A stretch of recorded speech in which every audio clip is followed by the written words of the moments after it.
Vocês estão estudando para que vocês possam entender essas relações econômicas. Olha, começou a gravar a aula agora. Como eu estava dizendo para vocês, a gente está começando a aula número 2 da disciplina de Introdução à Economia, no curso de Engenharia, daqui do IFPA Campus Santarém. E hoje a gente vai falar sobre os objetos de estudo da economia e sobre a economia de mercado. Nós estudamos na aula passada o que é a escassez, sendo ela como um problema econômico, e o que nós precisamos administrá-la. Algum de vocês chegou a assistir o vídeo que eu passei para vocês ontem? Respondam aí, gente.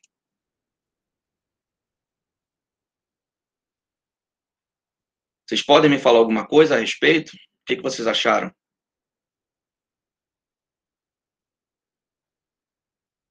De falar um de cada vez, não precisa brigar. Professor? Pode falar. Então, boa tarde. Boa tarde. Eu gostei do documentário, só atrapalhou um pouco a questão do áudio, né? Mas esse é problema técnico lá do documentário que ela fica falando por trás. Pessoalmente, eu gosto muito desse tema da economia quando falam de títulos públicos, apesar de eu entender muito pouco. Eu entendo...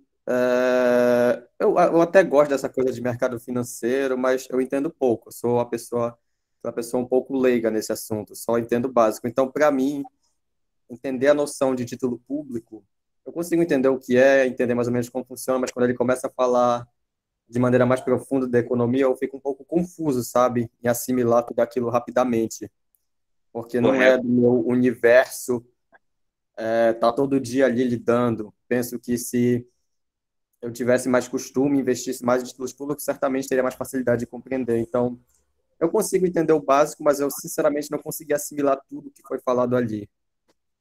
Mas eu gostei do documentário. Interessante, ele dá uma visão ampla para a gente, né, sobre assuntos que nós não tratamos no dia a dia. Mais alguém quer falar alguma coisa?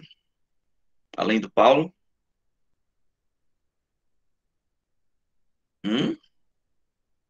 Vamos lá. Vamos lá, Matheus. Quer falar alguma coisa? Só que eu noto, né, que a gente não tem muito uma ideia boa de economia, de educação financeira, porque existe na educação brasileira um déficit, né? Desde o ensino fundamental, o ensino médio, a gente praticamente não trata sobre isso. Aí isso serve até para o dia a dia, para a vida, e a gente acaba não conseguindo assimilar um conteúdo desse que não seria nem tanto assim aprofundado no assunto, né? A gente não consegue entender muito bem, justamente por conta desse déficit. Assim eu vejo, pelo menos. Perfeito, com certeza, Matheus. A educação financeira deveria ser uma disciplina obrigatória no ensino fundamental e no ensino médio, mas infelizmente a gente sabe que não é a realidade, né? Professor?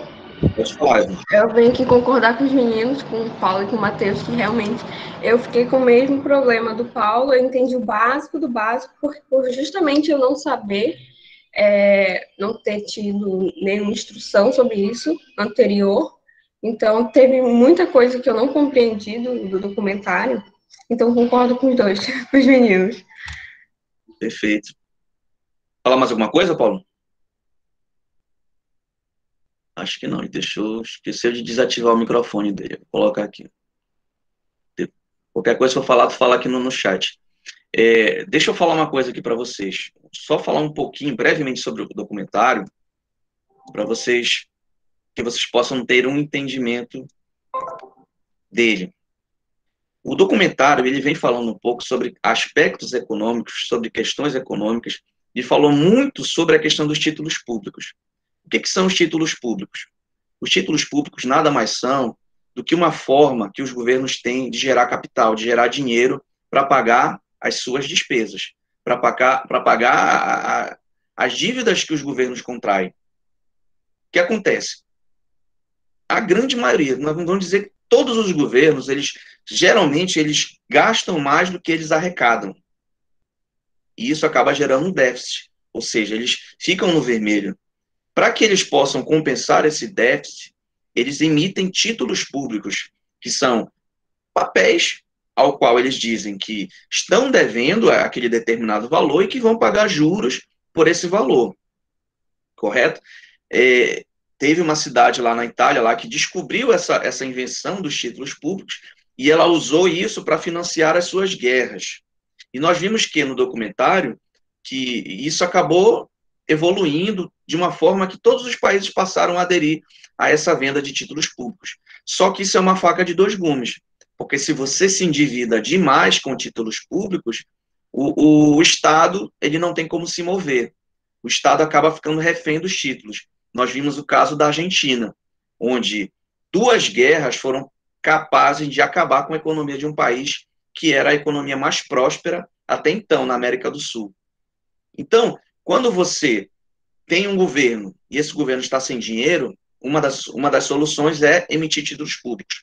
A outra solução é a solução muito mais complicada, a solução muito mais arriscada, é imprimir dinheiro. Nós vimos lá no documentário que a impressão de dinheiro lá nos Estados Unidos, nos Estados Confederados, ela trouxe um risco muito grande, porque quando você emite muito dinheiro, o dinheiro passa a perder o valor. Mas, grosseiramente falando, imaginemos o seguinte, numa economia onde se tenha 100 reais e sejam produzidos 100 pães todos os dias, o que acontece? Quanto que vai custar um pão? R$1, né? Se tem 100 reais e tem 100 pães, vai custar R$1. Agora, se eu imprimir mais 100 reais e passar a ter 200 reais nessa economia, mas eu não aumentar a quantidade de pães, quanto que vai custar o pão? R$2. Se eu não aumentei a quantidade de pão, mas aumentei a quantidade de dinheiro, isso vai acabar gerando um processo inflacionário. Isso vai fazer com que o preço desse pão aumente. Foi o que tem acontecido com o nosso país. A inflação veio a ocorrer desse final do ano passado para cá, porque houve uma injeção de dinheiro na praça, que foi o dinheiro do auxílio. Com isso, trouxe a consequência negativa, que é a inflação. Se você insere dinheiro numa economia, uma das consequências é essa, a inflação. Agora, economia é muito complicado, gente, porque quando você tem alta de empregos, você tem inflação. Se você quiser diminuir a inflação, uma coisa triste a se fazer é diminuir a quantidade de empregos. Ou seja, quando há o desemprego, a inflação cai. São jogos econômicos que a gente vai ver mais à frente nas próximas aulas, para vocês entenderem um pouquinho melhor. Mas vamos voltar à aula, porque senão a gente acaba fugindo um pouco. Entenderam um pouco o que eu quis dizer? Sim ou não? Sim, senhor. Beleza. Vamos ver se tem mais alguém aqui querendo entrar. Acho que não, pensei que tinha alguém querendo entrar. Professor, Pode falar.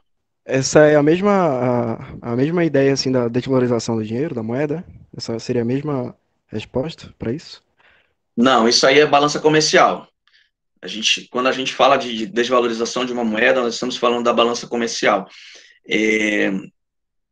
Mas é mais ou menos o mesmo princípio. O que acontece é o seguinte: quando que o dólar sobe, quando que o dólar aumenta?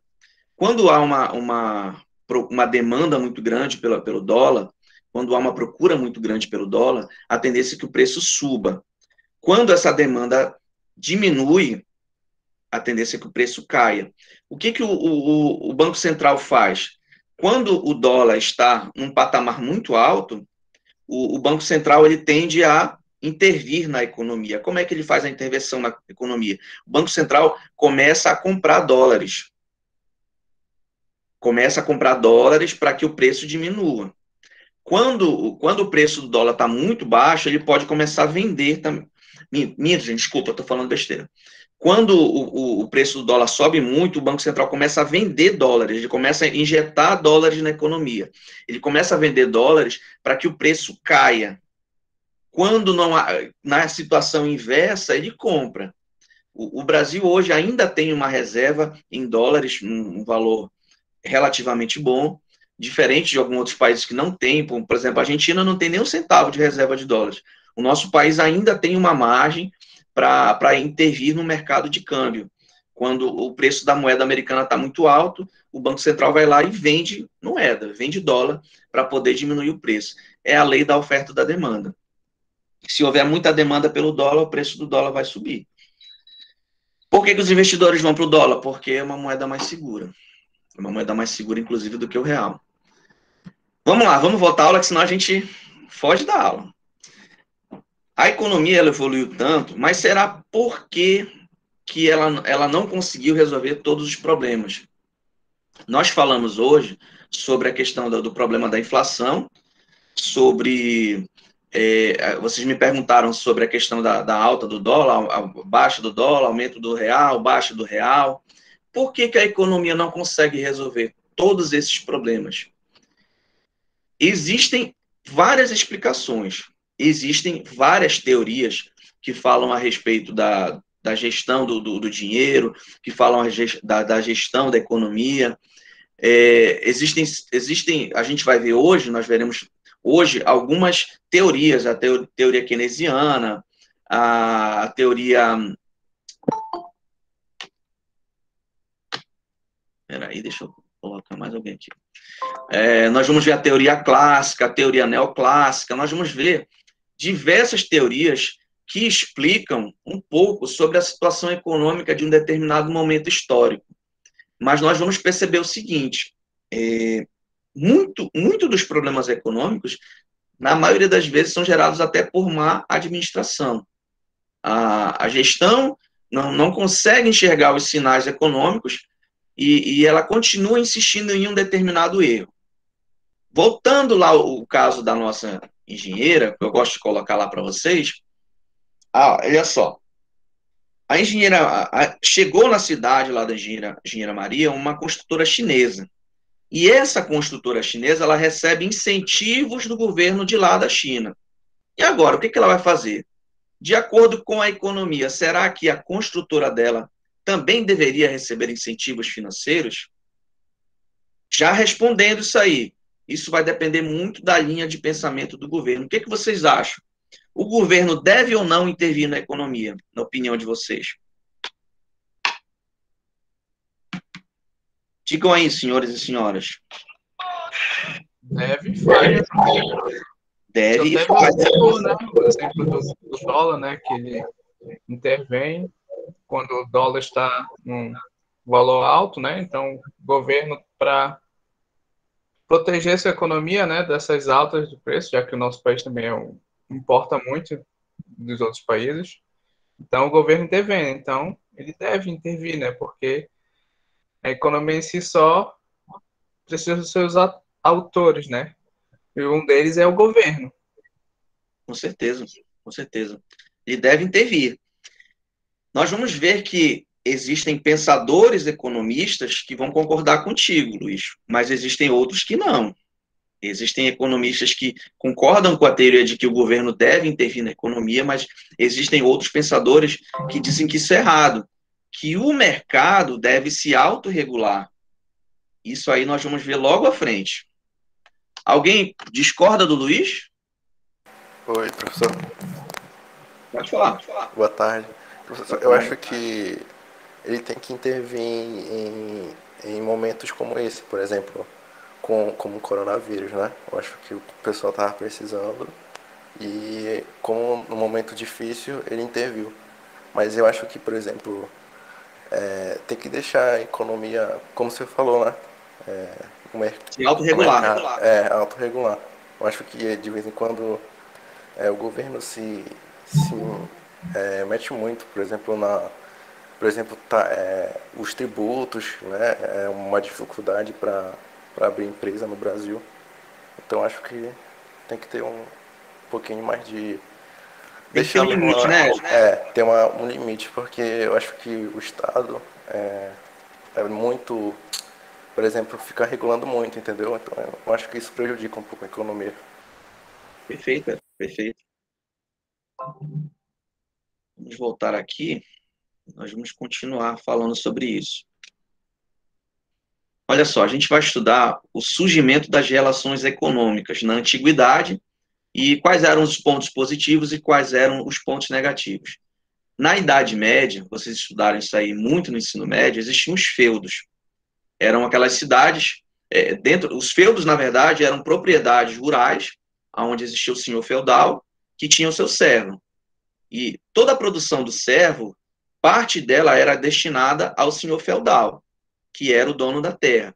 E aí, perto dos feudos, existiam aquelas cidades, que eram cidades muradas, que deveriam proteger os servos lá dentro, no caso de guerras. E existia um sistema de comércio que era chamado de escambo, aonde geralmente as mercadorias eram trocadas. Tu tinha, por exemplo, uma manga, e aí tu queria trocar por um mamão. Tu ia lá na cidade e trocava. Eram feitos sistemas de trocas. E quem regulava isso, na época, era a Igreja Católica. A Igreja Católica, ela dizia que deveria ser vendido as coisas, deveriam ser trocadas as coisas por um preço justo, que fosse baixo para o consumidor e fosse atraente para o comerciante. Ou seja, não era o Estado que intervinha na economia. Durante esse período, quem intervinha na economia era a Igreja Católica. No regime pós-feudal, surgiu o mercantilismo, onde o Estado ele começou a reger as questões sociais e econômicas. As trocas elas passaram a ser feitas a partir de moedas. Foi daí que começou o acúmulo de capital. Ou seja, as pessoas começaram a ficar ricas no sistema do mercantilismo. E aí a Igreja Católica ela saiu de cena. Aí o Estado passou a regular essas questões financeiras.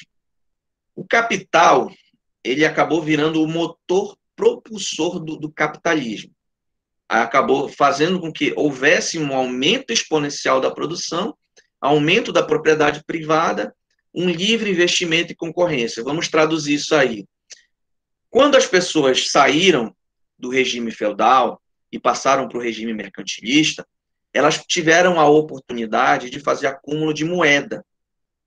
Da moeda impressa, da moeda mesmo de metal.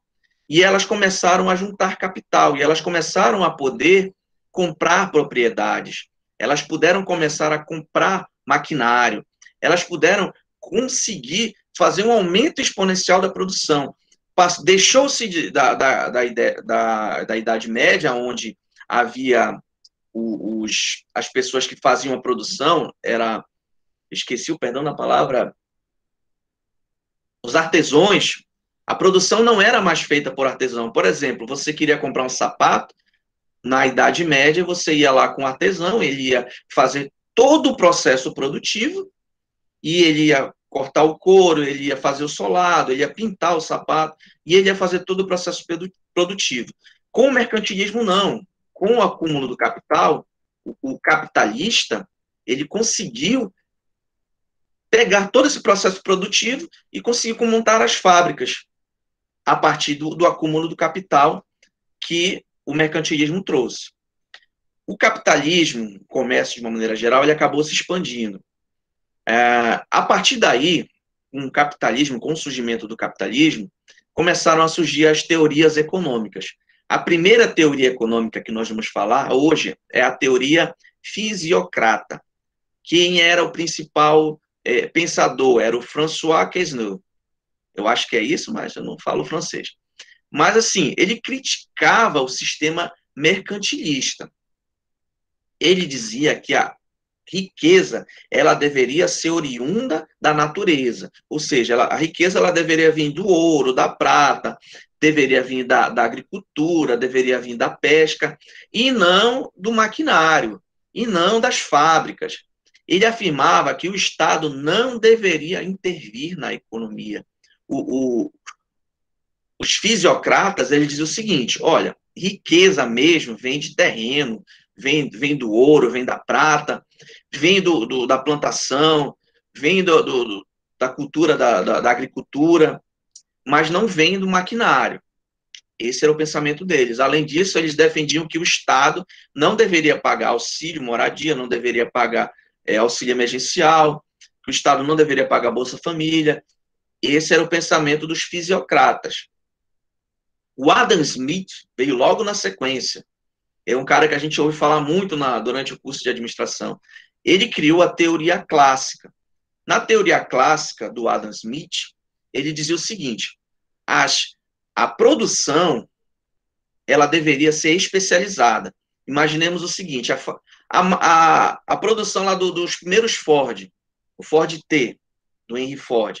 Na teoria clássica, o Adam Smith afirmava que cada funcionário lá da fábrica da Ford deveria ficar responsável por uma atividade. Um deveria ficar responsável pela pintura, um deveria ficar responsável pela solda, outro deveria ficar responsável pela montagem do motor, um outro colocaria a porta. Cada pessoa, ela teria um trabalho especializado. Ela faria uma única atividade.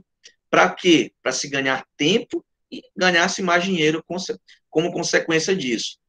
A desvantagem disso é as pessoas passaram a não conhecer mais o processo produtivo. Aquela pessoa, o artesão que sabia fazer o sapato do começo até o final, ele deixou de conhecer o processo. Ele passou a fazer uma única atividade com essa teoria clássica. O Smith, ele ainda trouxe alguns outros conceitos. Quanto menos agentes econômicos gastarem para a sua satisfação, maior vai ser o bem-estar da sociedade. Imaginemos o seguinte, vocês não lembram, que vocês são muito jovens, mas quando os celulares foram lançados aqui no Brasil, aqui em Santarém, o preço era exorbitante.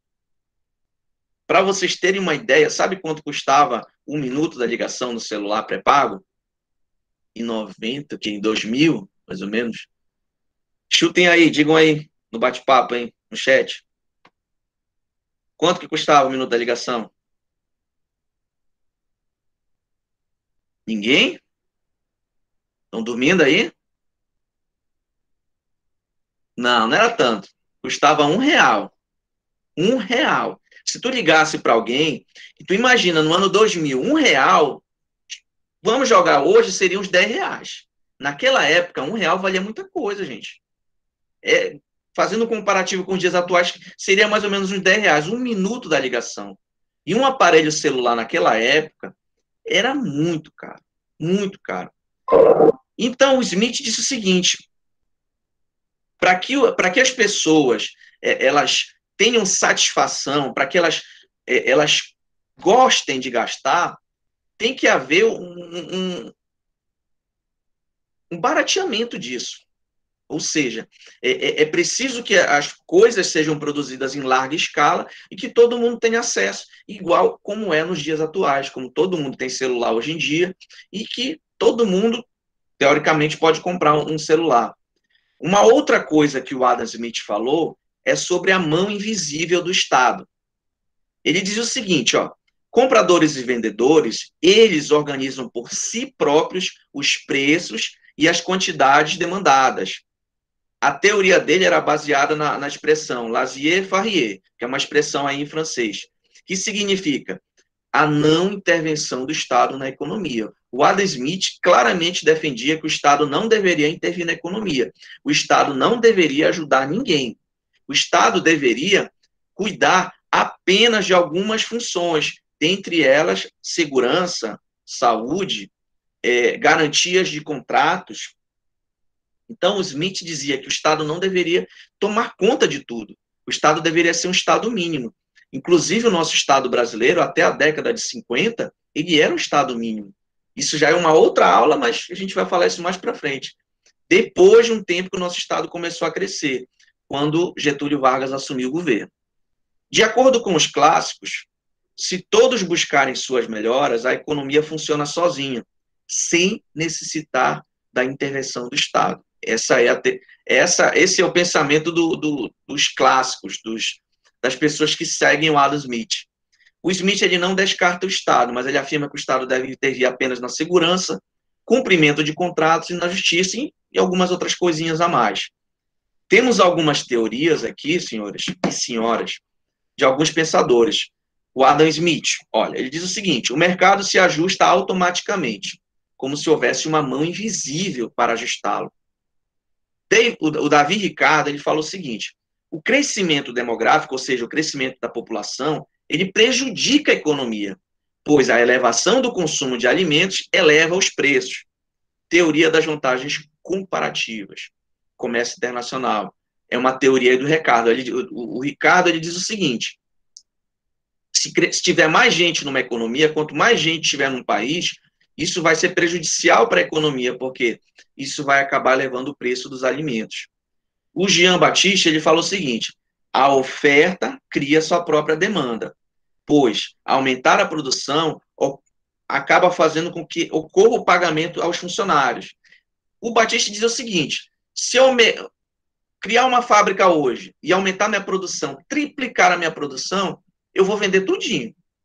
Por quê? Como eu estou pagando meus funcionários vão gastar lá no comércio. Aí o pessoal vai vir de volta e vai comprar os meus produtos. Era o Batista que dizia isso aí, ó. O Thomas Malthus, ele falava o seguinte: ele afirmava que o desempregado mantém um nível mínimo de consumo e que ele não irá gastar mais pelo fato de ter aumentado a produção. O Thomas, ele discordava do Batista. Ele já diz o seguinte: olha, não adianta aumentar a produção se as pessoas não têm dinheiro para gastar. As pessoas precisam de dinheiro para gastar. Se eu aumentar a produção e não tiver dinheiro circulando, não vai adiantar de nada. O Stuart Mill falou o seguinte: o desenvolvimento do pensamento utilitarista busca da felicidade para o maior número de pessoas possíveis. Ele já era vamos dizer assim, um pensamento mais paz e amor. Ele dizia que se as pessoas elas têm dinheiro e elas têm os bens nas mãos, elas vão ficar felizes. A teoria marxista, ela se opõe à teoria clássica do Adam Smith, a teoria do valor trabalho. Um bem, ele tem o valor quando tem utilidade para o consumidor. Ele diz o seguinte, o Karl Marx: o bem, ele só passa a ter valor para você se ele tiver alguma utilidade. O leite, ele tem uma utilidade? Tem. A gente precisa tomar o leite de manhã com café. Então, ele vai ter uma utilidade. Isso foi uma das coisas que o Karl Marx dizia. Ele falava também sobre a teoria da mais-valia do trabalho. O que é a teoria da mais-valia? A teoria da mais-valia nada mais é do que o seguinte: ele dizia o seguinte: todos os produtos eles têm um determinado preço. E esse preço, parte dele é composto pela mão de obra que a pessoa usou, ou seja, que o empregado usou para construir esse celular. Ele dizia que parte do preço desse meu celular aqui, por exemplo, tem a mão de obra do trabalhador que usou para construir esse produto. Só que o que acontece? Ele dizia também o seguinte, o Adam Smith, que a grande maioria do valor do bem não ia para o funcionário, mas ia para o capitalista, ia para o dono da empresa. E ele dizia, ele se opunha a esse regime. Ele dizia que o mais-valia, ele era um regime errado, que não deveria acontecer o mais-valia. Que ele pensava o seguinte: as fábricas, elas não deveriam ter donos, mas sim sócios. Todo mundo que trabalhasse lá dentro dessa fábrica, teoricamente, segundo as teorias do Adam Smith, as teorias de Karl Marx, deveriam ser um dono. Ele, inclusive, inspirou a criação das cooperativas. Quando vocês tiverem um tempo melhor, vocês dão uma olhada procurem aí, Peddragon, uma cooperativa que tem lá na Espanha. A Peddragon é um bom exemplo do que o Karl Marx defendia. Lá na Peddragon é uma empresa gigantesca, mas é uma cooperativa. Todo mundo que trabalha lá também é um dos donos da Peddragon. Depois da teoria lá do Karl Marx, nós tivemos algumas outras teorias, mas a gente tem que a teoria clássica, ela diz que o Estado deve ser um Estado mínimo. Ele não deve ser um Estado grande, não deve ser um Estado que tem Petrobras, não deve ser um Estado que tem Banco do Brasil, não deve ser um Estado que tem N empresas. É a teoria clássica. A teoria marxista, ela diz o seguinte, que o Estado ele tem que regular os meios de produção. Ele tem que tomar conta dos meios de produção. É ele que tem que gastar, é ele que tem que investir para fazer com que a roda da economia gire. Essa é a teoria marxista. A teoria neoclássica, que é defendida aí por Alfred Marshall, se vocês tiverem alguma dúvida, a gente pode perguntar, tá? E o Joseph Schumpeter tem uma ferramentazinha aí que é levantar a mão. A teoria neoclássica, ela fala o seguinte, eles foram estudar a fundo o comportamento do consumidor. E eles foram fazer essa balança entre a satisfação do consumidor e o lucro do produtor. Eles, na verdade, acabaram dando um pontapé inicial para que se começasse a estudar o marketing. Porque a teoria neoclássica ela foi querer saber da satisfação do cliente. Será que o cliente está satisfeito com aquele produto que ele comprou? Ou não? Como que nós podemos fazer para ele ficar satisfeito? E aí acabou sendo um pontapé inicial para o marketing. O Schumpeter, que é o outro teórico lá da teoria neoclássica, ele criou a teoria do ciclo econômico.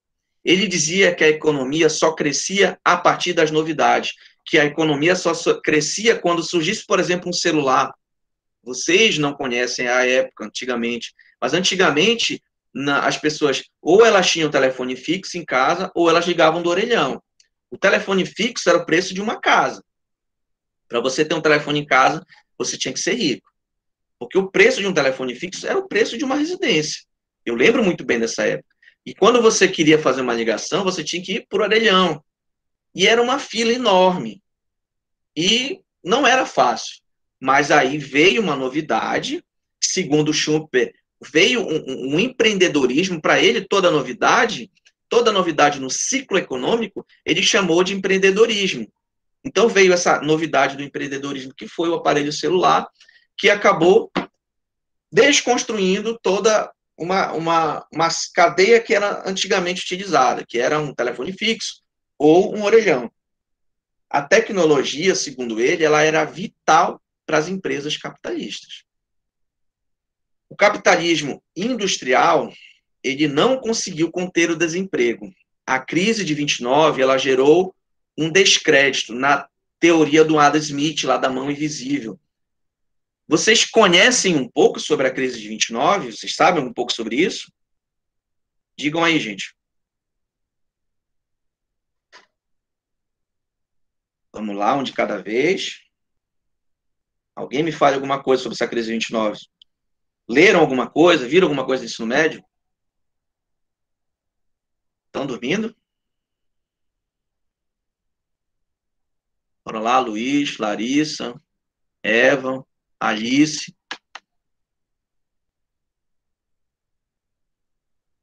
Gente, vocês estão ouvindo aí? Eu estou falando sozinho? A crise. Sim, a crise de 29, da quebra da Bolsa dos Estados Unidos.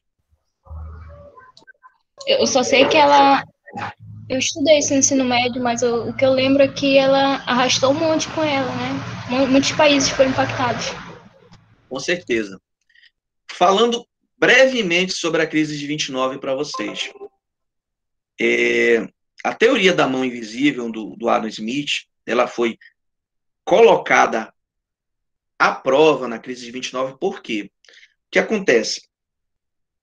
Com o fim da Primeira Guerra Mundial, os Estados Unidos passou a suprir a demanda de bens acabados da Europa, certo?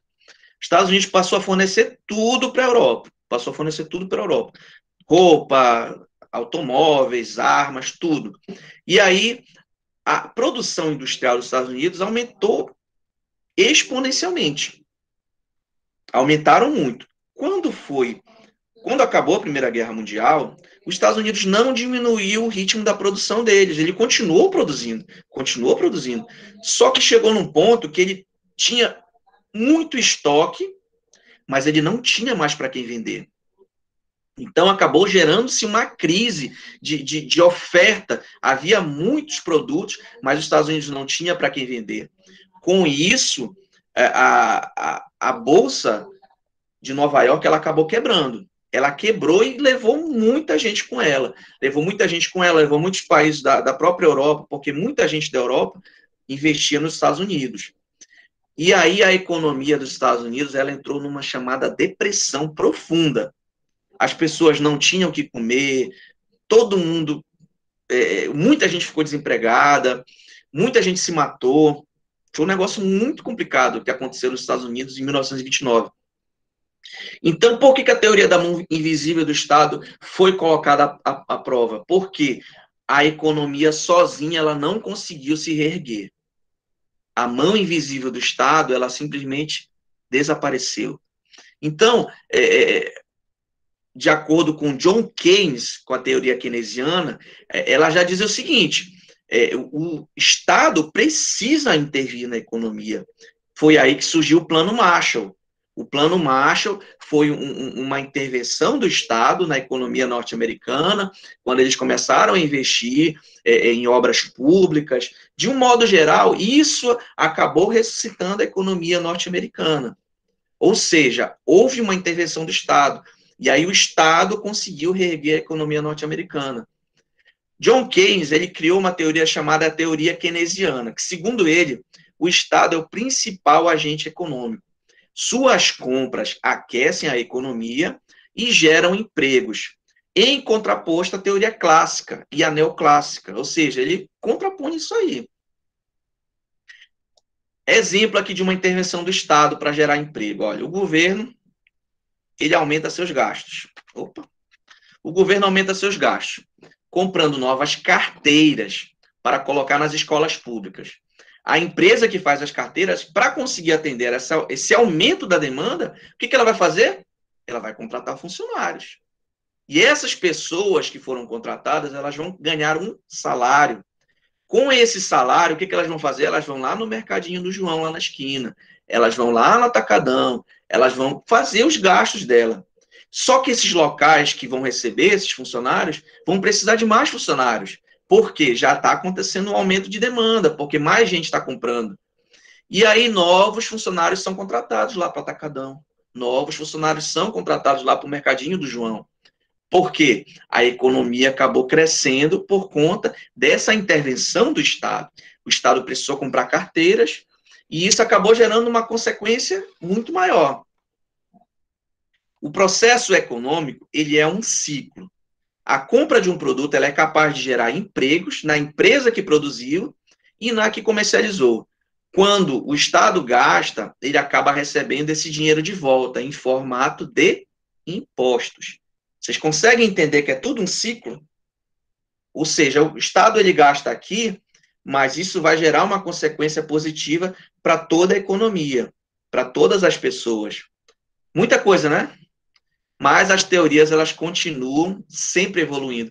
Eu coloquei para vocês apenas algumas teorias, e coloquei lá da fisiocrata, teoria clássica, teoria neoclássica, e nós falamos também sobre a teoria keynesiana. O que vocês acharam dessas teorias? Querem falar alguma coisa?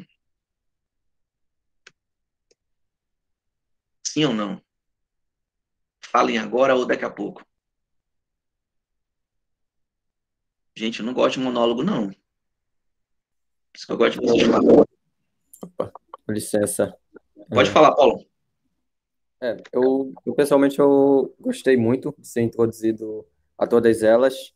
Eu acho que isso ajuda bastante, especialmente hoje. Hoje a gente vê uma grande disputa política muito envolvendo, citam muito essas teorias, e às vezes eles citam tanto, e às vezes a gente não tem toda aquela base e nem tem como pesquisar. Então, quando o senhor apresenta esse conjunto de teorias, já é um norte para a gente ir pesquisando, entendendo, e isso acaba evoluindo também nossa percepção sobre aquilo que eles estão falando, sobre o debate político atual. Eu acho difícil dizer, como eu disse, eu não me considero uma pessoa que entende tanto de economia, então fica difícil eu dizer aquilo que eu concordo ou discordo. Parece que tudo tem o seu sentido dentro de um determinado contexto social ali, parece que a gente tem que mediar muito bem aquilo que a gente vai estar sempre escolhendo, fazendo. Então, eu creio que é uma questão de sensatez mesmo, de saber mediar a melhor escolha. Todas as teorias têm bons pontos, têm questionamentos, mas e podem ser aplicados talvez em diferentes mercados. Então, vai depender muito, né? Mas eu gostei muito da situação, né, Paulo? Exatamente, a circunstância, né? Então, eu gostei muito, olha, porque é um norte que a gente já tem para seguir, caso a gente queira se aprofundar sobre essas teorias. Muito legal. Perfeito. Mas ainda não terminamos, senhores. Mas ainda temos um pouquinho mais para falarmos a respeito disso aí. Bacana o que o Paulo falou, porque é o seguinte, tudo vai depender muito da circunstância, da situação. Em algum momento eu vou usar a teoria clássica. Em algum momento eu vou usar a teoria keynesiana. Em algum momento, caso vocês venham a querer ser gestores públicos, em algum momento o Estado tem que intervir. Em algum momento, não. E tem que deixar o Estado se autorregular. Nós vimos que cada pensador identificou um problema e de acordo com a sua época. A OMC, que é a Organização Mundial do Comércio, ela é contra os subsídios que os estados dão aos produtores, por exemplo, de açúcar, aos produtores da agricultura de um modo geral. Eles acham o seguinte, que o governo deve deixar a economia se autorregular. Nós vimos na aula passada, nós vimos aqui no começo da aula, que lá a empresa lá da Maria, ela estava tendo uma concorrência desleal. A construtora que chegou lá na cidade dela tinha uma ajuda do Estado. Ele era subsidiado. De certa forma, isso faz com que a balança ela pese para um lado, ou seja, a construtora chinesa ela vai conseguir oferecer um preço menor do que a construtora da Maria. Então, nós percebemos o seguinte, lá a teoria keynesiana ela vai explicar um pouco isso aí, que o Estado chinês investiu na construtora para que essa construtora crescesse, e ela cresceu tanto que acabou expandindo para o nosso país. Nós vimos também que essas teorias, mesmo tendo sido faladas, inventadas há tanto tempo atrás, elas ainda estão de acordo com o nosso contexto. Aí elas conseguem ainda explicar a nossa realidade. Agora nós vamos ver quem são os demandantes e quem são os ofertantes em um ambiente chamado mercado. O mercado, gente, desculpa, de um modo geral, ele é regulado pelo Estado. Então, o que acontece? Existe um ambiente virtual, digamos assim, um ambiente imaginário, que é um ambiente chamado mercado. No mercado, não é o local que vende banana, tomate, alface, não é esse mercado que eu estou falando. O mercado que eu digo para vocês é o local onde são oferecidas produtos, serviços, bens duráveis, não duráveis, pelos ofertantes, que são, no caso, as empresas. E existem os demandantes, que somos nós, consumidores, que nós fazemos as compras dentro desse mercado. E essa regulação é explicada pela teoria do Adam Smith, pela teoria clássica. Na teoria clássica, ela explica que, dentro do mercado, os preços se regulam. Se, por exemplo, eu ofereço esse meu relógio eu comprei ele de, vamos dizer, R$1.000. E aí eu faço uma oferta lá no LX, eu quero R$5.000 nesse meu relógio. Será que eu vou conseguir vendê-lo? Dificilmente, né? Se eu comprei esse relógio de 1.000 e eu vou oferecer lá no LX de 5.000, não haverá uma procura por esse meu relógio. Ou seja, eu vou ter que regular essa tal da mão invisível, eu vou ter que fazer uma regulação no preço do meu relógio, eu vou ter que baixar para 800. Por quê? Já que eu comprei ele de 1.000, então eu vou colocar num preço que eu sei que as pessoas vão querer comprar o meu relógio. Isso aí é explicado pelo Adam Smith. Um dos temas que o Estado precisa regular no mercado é a questão ambiental, por exemplo. O uso de combustíveis mais sustentáveis, como o etanol, levando em conta lá que ele é um pouquinho mais ineficiente. A engenheira Maria, lá que a gente já vinha falando, ela descobriu um cimento ecológico. E esse cimento ecológico, ele traz poucos prejuízos para o meio ambiente. Será que não seria bom que o Estado oferecesse um subsídio para que a Maria comprasse esse cimento? O que vocês acham?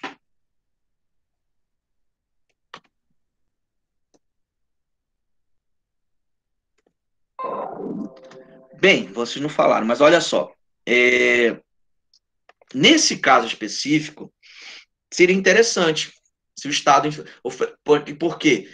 Já que a Maria encontrou esse cimento ecológico, se esse cimento ecológico fosse mais barato, se o governo fizesse incentivos fiscais, seria muito mais interessante a Maria começar a usar um cimento que trouxesse um benefício. Ela poderia já até colocar isso na campanha de marketing da construtora dela.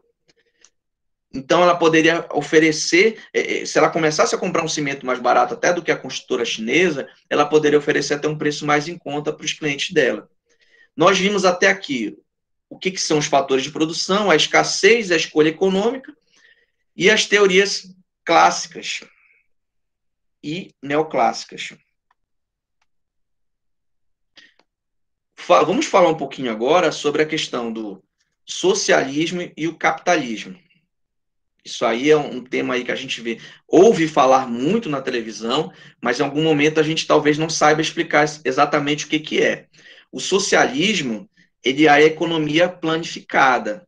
Quem que vocês acham que serviu de base para o socialismo? Qual teoria vocês acham?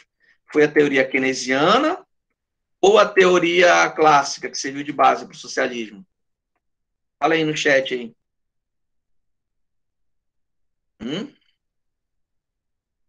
Keynesiana. Perfeito, Luiz. A teoria keynesiana, ela serviu de base para a criação dos estados socialistas, que são as economias planificadas. Sistema em que o Estado é o principal agente econômico, predominando a propriedade pública dos fatores de produção. E existe o regime capitalista, que é a economia de mercado, que é o Estado que nós vivemos hoje. O mercado que define as suas dinâmicas, prevalecendo a propriedade privada dos fatores de produção. Nós tínhamos como exemplo de economias socialistas a antiga União Soviética, ainda temos como exemplo Cuba, a própria China. A China, ela é um país socialista / capitalista, mas um exemplo que a gente tem aqui é a economia de Cuba, onde o Estado ele é dono de tudo. O Estado é dono dos fatores de produção, é dono das máquinas, é ele que regula a economia de um modo geral. No capitalismo, não. O Estado ele deixa que o mercado se regule. O mercado que deve definir as suas dinâmicas, aonde prevalece também os fatores privados de produção. Nosso estudo vai se focar, logicamente, na economia capitalista, né? Como eu já disse para vocês o que é o mercado, olha, o mercado é onde os demandantes e ofertantes, por meio das suas interações, eles definem os preços. Como é que isso ocorre? Numa situação de concorrência perfeita, isso ocorre pelo preço. Se a empresa aumentar demais os preços, as pessoas elas deixam de comprar. E aí, elas vão buscar um produto qualquer. Um exemplo aqui, ó. Se nós formos fazer uma cotação de preço de uma geladeira, a gente tem aqui, ó, 4 cotações. Do Ricardo Eletro, Americanas, do Shoptime e Submarino. Qual que eu vou descartar logo de cara? Provavelmente essa do Ricardo Eletro, né? Tá mais caro, 1.861. Mas, se nós formos analisar, as 3 menores, o preço não tem uma disparidade muito grande entre os preços. Os preços, nós fazemos a consulta de preço, nós tomamos o preço, mas os próprios comerciantes também têm que fazer essa consulta de preço. O pessoal da Americanas, antes de lançar esse preço aqui, eles fizeram uma pesquisa. Poxa, quanto é que está lá no Ricardo Eletro? Quanto que está lá no Shoptime? Quanto que está lá no Submarino? A Americanas, ela não ia colocar R$2.000, porque ela sabe que ninguém está vendendo esse preço. Ou seja, tanto nós como demandantes, como os ofertantes, precisam fazer pesquisas para poder oferecer seus produtos num preço mais competitivo. A disputa nem sempre é justa, porque às vezes tem muitos ofertantes, tem muitas marcas, e aí, às vezes, o teu produto acaba perdendo margem, e aí, consequentemente, você pode vir até não ganhar muito dinheiro. Nem todas as situações o mercado consegue se regular sozinho. Imaginemos o seguinte, quantas empresas de energia elétrica nós temos em Santarém? Quantas? Só uma, né? Que é a Celpa. Só a Celpa ela oferece energia elétrica para a nossa população. E se a Celpa quisesse dobrar o preço da conta de energia desse mês para o outro, ela poderia fazer isso? Poderia.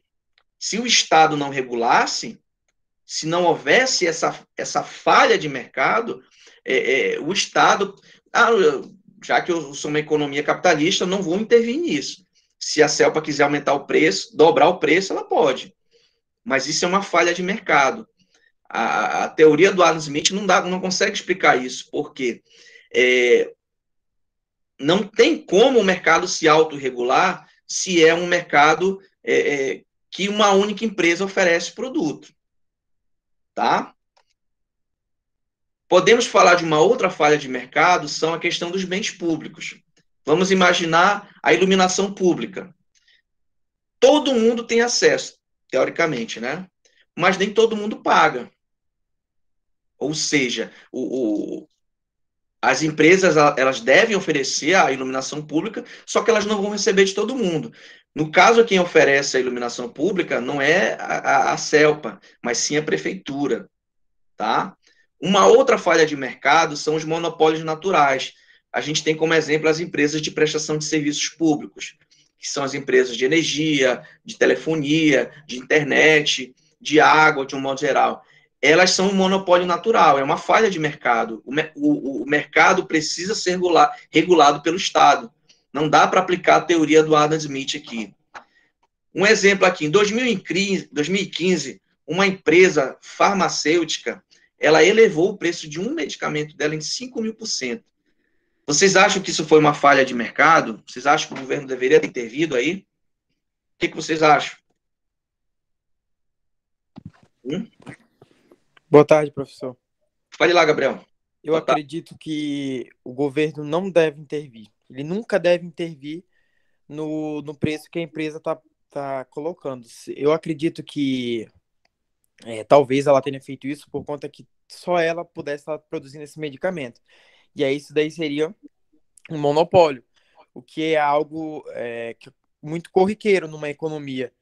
E se o governo entrasse para intervir isso, eu acredito que deixaria de ser uma economia capitalista, no qual a empresa ela tem o direito de fazer o que quer, eu digo, na questão dos seus preços, sabe? E Sim. eu acho que o governo não pode ter essa autoridade de intervir em alguma decisão da empresa, a não ser que vá afetar o país como um todo, digo, algo de lei, entende? Perfeito, perfeito. Você é um teórico clássico. Bacana, Gabriel. Alguém discorda? Professor, Diga lá, Júnior. só um questionamento, porque, tipo, querendo só contrapor o que ele quis dizer, porque se se não for questionado nenhum dos julgamentos da empresa e tudo mais para limitações de preço, como ficaria? Porque só ela venderia, então ficaria completamente inacessível para a maioria das pessoas. A não ser que existisse uma disputa, como para poder, tipo, ter uma disputa para poder baixar e quem tiver o menor preço vende mais. É isso que nós falamos ainda há pouco. Sobre essa forma, essa disputa, ela é salutar para a economia. Quando várias empresas entram para oferecer um determinado produto, isso é bom para o consumidor, porque o consumidor ele vai ter várias ofertas. Nesse caso específico que eu estou colocando para vocês, inclusive está lá na apostila de vocês, é uma empresa que só ela produzia esse medicamento. Era um medicamento para toxoplasmose. E ela foi lá em 2015 e aumentou o preço dela exponencialmente. Só ela que fabricava, então eu vou aumentar o preço. Um de vocês disse que concordava, ela tem que aumentar, já que é só ela que produz, o outro discordou. Na minha opinião, eu acho que o Estado deveria intervir sim, porque se ela aumentou 5.000%, vai ter gente que vai morrer. Vai ter gente que não vai ter esse dinheiro para comprar mais esse produto. Mas, de repente, o Estado pode intervir de uma outra forma. O Estado pode facilitar a importação desses produtos. Beleza, a empresa norte-americana ela quer aumentar, aumente. Aí o que eu vou fazer? Eu vou contactar um fornecedor lá na China e aí eu vou diminuir a carga tributária para poder importar da China. O que vocês acham que vai acontecer? O que essa farmacêutica vai fazer? Ela não vai ter que baixar o preço dela do mesmo jeito? Então ela vai ser algo que ela vai ter que administrar. Pode falar.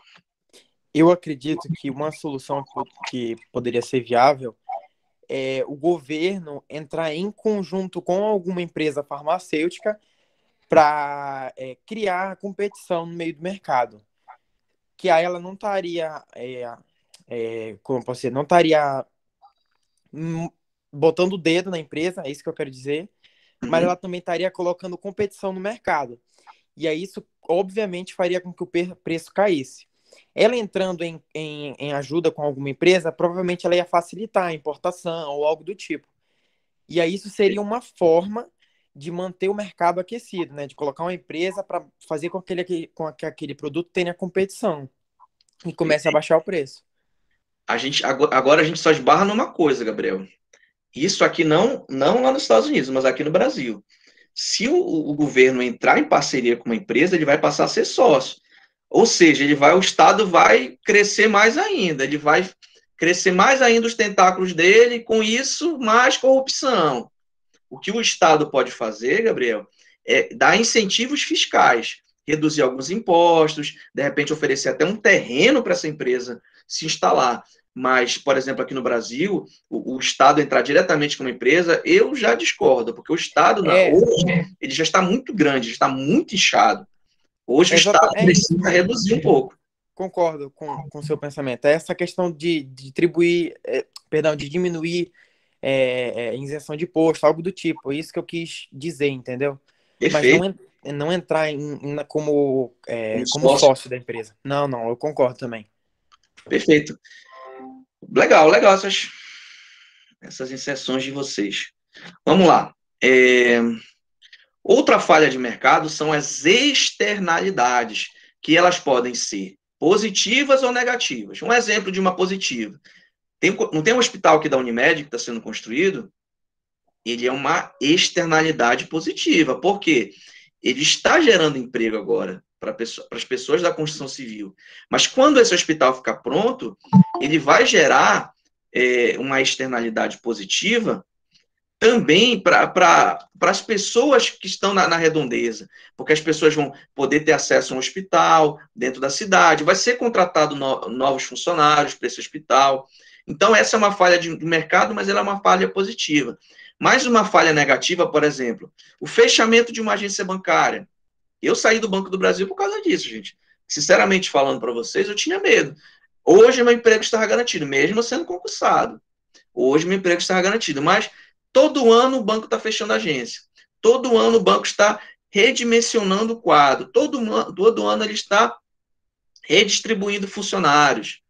Isso é uma externalidade negativa, porque quando se fecha uma agência bancária, são várias pessoas que trabalhavam lá que vão ficar sem emprego. Essas pessoas que trabalhavam nessa empresa, elas compravam lá na redondeza, elas compravam alimentos, compravam roupas, compravam calçados. Quando essa agência fecha, não vai ter mais essa renda. Isso é uma externalidade negativa, é uma falha de mercado. O barulho de uma construção, de repente está tendo uma construção perto da tua casa, e aí começa a jogar pozinho de construção, as pessoas lá na redondeza ficam doentes. E isso também é uma falha de mercado. Conseguiram entender o que é o mercado e como é essa relação entre demandantes e ofertantes? E aí, no caso da engenheira Maria, ela soube que o cimento ecológico ele polui menos. E aí o governo decidiu o quê? Baixar o ICMS e zerar os impostos federais. Isso foi uma externalidade positiva para a construtora, da nossa personagem. O que vocês acham? Esse aqui já são nossos encaminhamentos finais. O governo lá baixou o ICMS lá do cimento. Isso é uma externalidade positiva ou negativa? Digam aí, senhores. Ninguém? Positiva, lógico, Paulo. É uma externalidade positiva. Gente, olha só. Para resumir a história, o que nós vimos hoje? Nós falamos hoje sobre as teorias econômicas, tá? Falamos sobre o Adam Smith, falamos sobre o Keynes, nós falamos sobre alguns outros pensadores sobre teorias econômicas, nós falamos da intervenção do Estado na economia. Eu queria só finalizar para vocês falando o seguinte, com essa teoria aí da intervenção do Estado. Quando o governo lá dos Estados Unidos interviu na economia norte-americana, depois da crise de 29, houve um período de bonança muito grande, até os anos 70. Quando chegou nos anos 70, esse período de bonança ele foi chamado de welfare state. estado de bem-estar social, onde as pessoas viviam bem, ganhavam bem, todo mundo tinha casa, 2 carros, lá nos Estados Unidos, é claro. Vivia numa vida muito boa, tal. Só que chegou num ponto seguinte, senhores e senhoras, quando o Estado começa a ofertar tudo para nós, começa a nos favorecer de várias maneiras, nos dando educação, saúde, transporte, tudo, o Estado se endivida, gente. Chega num ponto que o Estado não vai ter mais dinheiro para investir nessa economia. O Estado vai acontecer o que aconteceu na Argentina, lá do vídeo. O Estado vai se endividar tanto, ele vai vender tantos títulos públicos que ele não vai mais conseguir pagar. Ele vai chegar num ponto que ele não vai mais conseguir garantir toda esse estado de bem-estar social para todos nós. Foi o que aconteceu nos Estados Unidos. Na década de 70, eles tiveram uma crise também.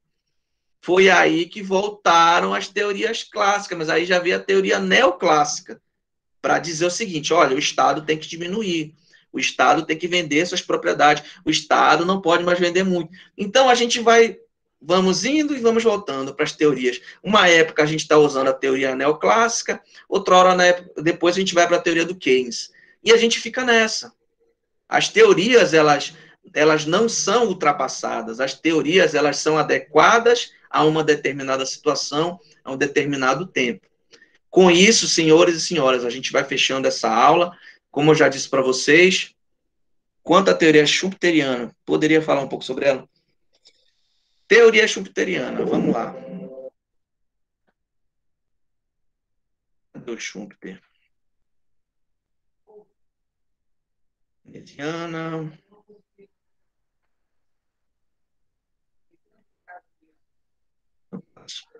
Teoria do ciclo econômico, economia cresce com novidade. A teoria do Schumpeter, ela vem falar o seguinte, ela vem falar sobre os ciclos da economia. A nossa economia, de um modo geral, segundo a teoria do Schumpeter, ela tem ciclos, tá? Onde as novidades, elas nos passam um ciclo de alta, aonde quando nós, por exemplo, inventamos um celular, nós temos um período de alta, é um ciclo de empreendedorismo, ou seja, ele diz o seguinte, a teoria do Schumpeter diz que nós temos períodos de alta, de períodos de baixa, e nós temos ciclos econômicos. E o ciclo onde surgem as novidades, onde surge um iPhone da vida, ele é um ciclo de empreendedorismo. Ele dizia o seguinte, que a tecnologia ela é o combustível das empresas capitalistas. As empresas capitalistas, elas precisam investir na tecnologia para que elas possam se manter no mercado, se manter sempre na vanguarda. Então, ele dizia o seguinte, você tem que sempre estar buscando novidades. Você tem que estar se renovando todo o tempo. Deu para entender aí? Tranquilo? Consegui explicar bem?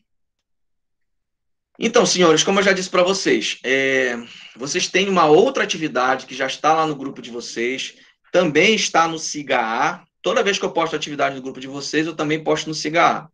Essa aula está sendo gravada, daqui a pouco eu vou estar disponibilizando, eu vou postar lá no YouTube e vou postar o link para vocês lá no grupo, tá? Falei um pouquinho para vocês no começo da aula sobre a responsabilidade de vocês, que vocês têm que ter com a disciplina, e não só com a minha disciplina, mas com o curso de vocês, porque vocês são privilegiados de estarem numa das melhores instituições da nossa cidade, do nosso estado, do nosso país de um modo geral. Então, vocês têm que levar a sério isso aí.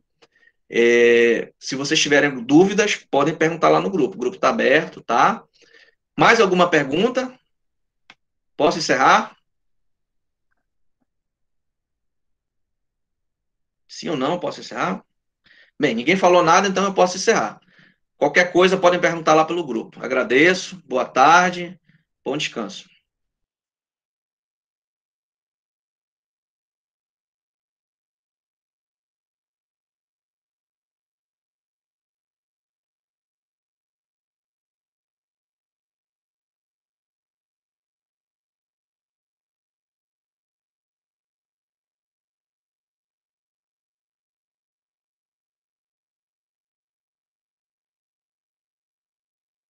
Tchau, gente. Boa tarde.